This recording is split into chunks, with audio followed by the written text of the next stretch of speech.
জানমানের দায়িত্ব নাই। এখন তার যে ওভারটেক করছে এটাই তার মাথায় খেলতেছে যে আমার গাড়ি আগে চলে গেল। গাড়িটা কিন্তু দুর্ঘটনার শিকার হবে, আপনারা জানতে পারবেন।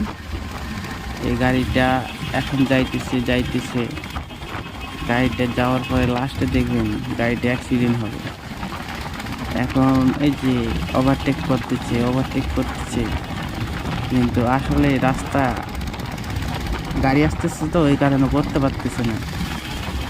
এই গাড়িটা আমি দেখতেছি, অনেক বলতেছি, রিকোয়েস্ট করতেছি যে না যাক, সমস্যা নাই, আমরা আস্তে আস্তে যাব। সে কিন্তু আমাদের কথা শুনতেছে না। এই গাড়িটা যাইতেছে, এমন একটা সময় অ্যাক্সিডেন্ট হবো আপনারা দেখতে পাবেন। আমি আসলে ভিডিওটা করছিলাম যে